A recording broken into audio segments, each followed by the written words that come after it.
நான் ஒரு குண்டு போட போறேன். ஏய் கார விட்டாருங்க. என்ன குண்டு தெரிஞ்சா நீயும் சேர்ந்து போடுவேன். தமிழ்ல இருந்து பிறந்தது கனடான்னு கமலஹாசன் ஆரம்பிச்சு விட்டாரு. Language cultural pride and emotion சம்பந்தப்பட்டது. அதனால அரசியல்ல இருந்து சோசியல் மீடியா வரைக்கும் இதை வச்சு உழைச்சு கண்டென்ட் பண்ணலாம். மனிதர்கள் பேசும் மொழி வெறும் மீன்ஸ் ஆஃப் கம்யூனிகேஷன் மட்டும் கிடையாது. ஒருத்தருடைய தாய்மொழி அவருடைய அடையாளம், ஐடென்டிட்டி. ஆக அரசியலுக்கு தேவையான கோர் ஸ்கில் மொழியை வச்சு மாவு படையிறது. எமோஷனலி நம்ம ஒரு விஷயத்துல இன்வால்வ் ஆயிட்டோம்னா நம்மளால கிரிட்டிக்கலா திங்க் பண்ண முடியாது. இங்கதான் பிலாசபி ஆரம்பிக்குது. எப்படி? இப்போ வேர்ல்ட்ஸ் ஓல்டஸ்ட் லாங்குவேஜ் சொன்னா தமிழ் பற்று உள்ளவங்க தமிழ்னு சொல்லுவாங்க. ஆனா வடக்கு நண்பர்கள் தமிழையும் சன்ஸ்கிருதியும் கம்பேர் பண்றது ஒரு கேட்டகோரிக்கல் எரர்னால ஏற்படுற கன்ஃபியூஷன். ஏனென்றால் படிச்சாதானே. பட் சொல்றேன் ஃப்ரெண்ட்ஸ், ஓல்டஸ்ட் லாங்குவேஜஸ் 7 கேட்டகரிஸாக பிரிக்கலாம். Number 1, oldest continuously spoken language. அதாவது ஒரு நிலப்பரப்புல மக்களோடும் மண்ணோடும் சேர்ந்து வளர்ந்த ஒரு மொழி, அது இன்னை வரைக்கும் பேச எழுத படிக்க யூஸ் பண்ணப்படுது. அதுக்கு best example Tamil. Number 2, oldest surviving oral language. ஏன் மொழி மூத்த மொழி, உன் மொழி கிரிஞ்சு மொழின்னு நம்ம ஒரு பக்கம் அடிச்சுக்க, ஆனா அந்த கார்னர்ல நின்னுட்டு நம்மள பார்த்து ஒரு குரூப் ஆஃப் மக்கள் சிரிச்சிட்டு இருக்காங்க.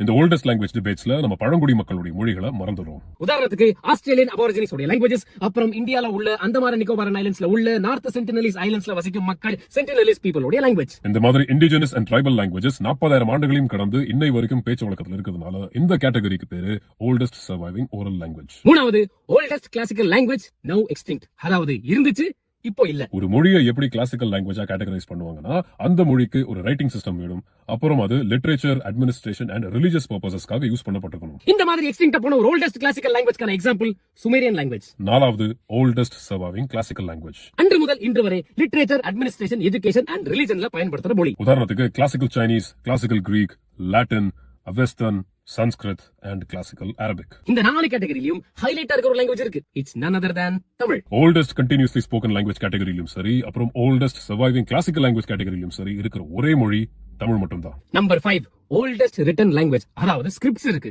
ஆனா அது எப்படி பேசுனாங்கன்னு தெரியாது. ஃபார் எக்ஸாம்பிள் சுமேரியன் லாங்குவேஜ் நமக்கு கிடைச்ச ஏர்லியஸ்ட் ஸ்கிரிப்ட்கான எவிடன்ஸ் 3100 BCE. அது நேட்டிவ் லாங்குவேஜ் ஆக எக்ஸ்டெண்ட் ஆகி 4000 வருஷம் ஆகுது. ஆறாவது, ஓல்டஸ்ட் லிட்டர்ஜிக்கல் லாங்குவேஜஸ்.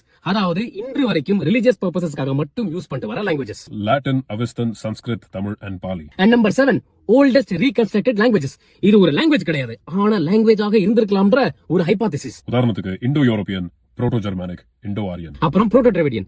இதெல்லாம் ரியல் லாங்குவேஜ் கிடையாது, but reconstruction for classification convenience. இந்த புரோட்டோ டிராவிடியன் லாங்குவேஜ் ஹைபோதசிஸ் வச்சுதான் மலையாளம் தவிர மற்ற சவுத் இந்தியன் லாங்குவேஜஸ் நாங்க தமிழ்ல இருந்து பிரியல, நாங்க வேறன்னு ஆர்கியூ பண்றாங்க.